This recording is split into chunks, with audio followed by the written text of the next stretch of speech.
ধানমন্ডি 32 দেখার জন্য রংপুর থেকে সাইকেল চালিয়ে আসলেন, তারপরেও ঢুকতে দেওয়া হয় নাই, কারণ বর্তমানে তারেক রহমান আছে বলে প্রধানমন্ত্রী হিসেবে। ইতিমধ্যে আপনারা অনেকে বিভিন্ন নিউজ চ্যানেলে দেখে ফেলছেন। জয় বাংলা সৈনিক ভাই বোনদের দৃষ্টি আকর্ষণ করে বলতে চাই, সর্বোচ্চ শেয়ার করবেন, দেশে প্রবাসে যেখানে থাকুন না কেন দেশবাসীকে দেখার সুযোগ করে দিবেন, দায়িত্ব আপনাদের।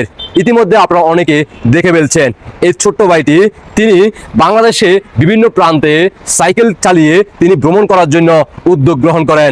সর্বপ্রথম ঢাকা শহরে আসেন, ঢাকা শহর রাজধানীতে বিভিন্ন জায়গায় তিনি ঘুরবেন, সেই স্মৃতিগুলো তিনি ক্যামেরাবন্দি করে তার প্রোফাইলে স্মৃতি হিসেবে রাখার চেষ্টা করলেন। তার অন্তরে ছিল ধানমন্ডি 32 এসেও এখানেও একটা সেলফি তুলবেন অথবা ভিডিও করবেন, তার স্মৃতি হিসেবে সেই ভ্রমণের যে দৃশ্যগুলো তুলে ধরবেন দেশবাসীর উদ্দেশ্যে। সে কোনো রাজনীতি করে না, সে কোনো আওয়ামী লীগের পরিবারের লোক না, সে একজন সাধারণ জনগণ। ইতিমধ্যে আপনারা অনেকে দেখে ফেলছেন। ভাইটির কথাগুলো শুনুন মনোযোগ সহকারে। প্রত্যেকটা জয় বাংলা সৈনিকেরা সর্বোচ্চ শেয়ার করবেন এবং আপনাদের ব্যক্তিগত মতামত অবশ্যই কমেন্টে জানিয়ে যাবেন। দেখতে থাকুন। বঙ্গবন্ধুকে ভালোবাসি, দেশের ইতিহাসের পিছনে এই জায়গাটা কিন্তু ওতপ্রোতভাবে জড়িত।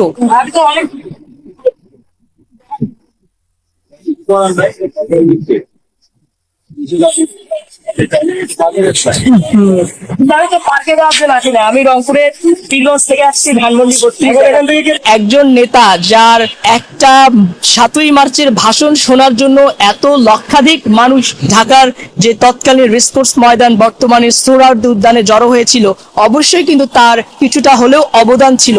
সে অবদানটা কিন্তু আমরা কোনোভাবেই অস্বীকার করতে পারি না, কারণ আমি বিভিন্ন ছোটবেলা থেকেই সেই 7ই মার্চের ভাষণে দেখেছি মানুষ কিন্তু গাছের ডালে বসেও কিন্তু ভাষণ শুনতে এসেছিল।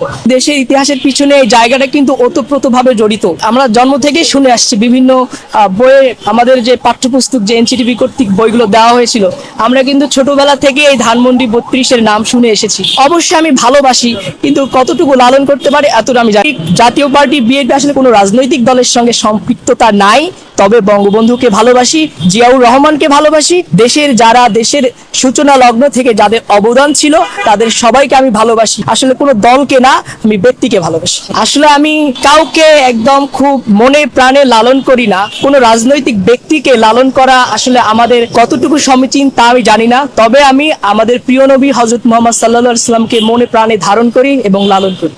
আসলে আমি ধানমন্ডি 32-কে কেন্দ্র করে আসিনি, আমি এসেছি বাংলাদেশ ভ্রমণের যে সূচনা। আমি বাংলাদেশ ভ্রমণে আসলে ঢাকা আমাদের একদম মিডল পয়েন্টে, আমার ইচ্ছা ছিল ঢাকার পুরো ঢাকাটাকে খুব ভালোভাবে এক্সপ্লোর করে বাংলাদেশের বিভিন্ন জেলা ভ্রমণ করা।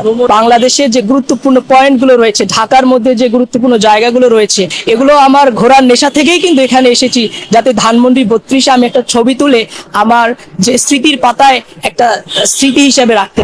কি দেখলেন তো, তিনি কিন্তু বলছিল জিয়াউর রহমানকে তিনি ধারণ করেন, তিনি বঙ্গবন্ধুকে ধারণ করেন। আসলে প্রকৃতপক্ষে যারা বাংলাদেশকে বিশ্বাস করে, যারা প্রকৃতপক্ষে নিজেকে বাংলাদেশের নাগরিক হিসেবে ধারণ করে, তারা কখনো বঙ্গবন্ধুকে ভুলতে পারবে না, তারা সেই 7ই মার্চের ভাষণ ভুলতে পারবে না। আপনারা ইতিমধ্যে অবগত আছেন, সে 5ই আগস্টের পর থেকে একের পর এক ডক্টর শুধু ইউনূসের নেতৃত্বে বাংলাদেশে বঙ্গবন্ধু এবং কি মাননীয় প্রধানমন্ত্রী শেখ হাসিনার উন্নয়ন এবং কি আপনারা ইতিমধ্যে জানেন যুদ্ধের যতগুলো স্মৃতি মুক্তিযুদ্ধদের উপরে তারা তাণ্ডব চালিয়েছিল। আর 5ই আগস্টের পরবর্তীতে আপনারা ইতিমধ্যে জানেন তারেক রহমানের সাথে লিয়াজু মেনটেন করে তারেক রহমান এখন প্রধানমন্ত্রী, কারণ ডক্টর শুধু ইউনূসকে রাষ্ট্রপতি হিসেবে দেওয়ার মুসলেখা দিয়ে আসছিল, কিন্তু সেটা বাস্তবে আসলে কি হবে কিনা সেটা দেখার বিষয়। কিন্তু তারেক রহমান এখন বর্তমানে ক্ষমতায় আছে, ইতিমধ্যে আপনারা সবাই অবগত আছেন। সাধারণ মানুষ তিনি ভ্রমণ করে বেড়ায়, তাকেও ঢুকতে দেওয়া হয় নাই। এটা বাংলার জনগণ স্মৃতি হিসেবে স্মরণ রাখবে। মনে রাখবেন, যারা রাজাকারপন্থী, যারা বাংলাদেশকে এখন বর্তমানে পরিচালনা করতেছেন, বিগত 16, 17, 18 বছরে মাননীয় প্রধানমন্ত্রী শেখ হাসিনা দেশ পরিচালনার সময় আপনারা কিন্তু দলীয় প্রোগ্রামগুলো পরিচালনা করে গেছেন।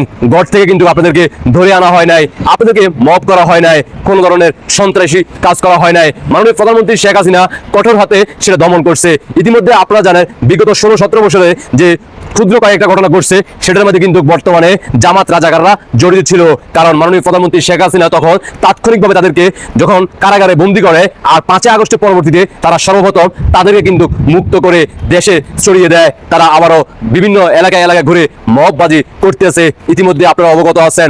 সবাইকে অসংখ্য ধন্যবাদ। আপনাদের ব্যক্তিগত মতামত অবশ্যই কমেন্টে জানিয়ে যাবেন। রুখে বাংলাদেশ, সাধারণ শিক্ষার্থী ভাই বোনেরা, সাধারণ জনগণ আপনাদের বিবেককে প্রশ্ন করবেন। এই বাংলাদেশকে যদি ধারণ করেন তাহলে অবশ্যই সত্যকে সত্য বলবেন, মিথ্যাকে মিথ্যা বলবেন। এটাই সত্য, এটাই বাস্তব। তবে শীঘ্রই মাননীয় প্রধানমন্ত্রী শেখ হাসিনা বাংলার মাটি আবারও রাজত্ব করবে। আর ততদিন তোমরা যতটা সম্ভব তোমরা উদযাপন করো। তোমাদের হাতে কিন্তু সময় বেশি নাই। আল্লাহ হাফেজ, দেখা হচ্ছে শীঘ্রই। জয় বাংলা।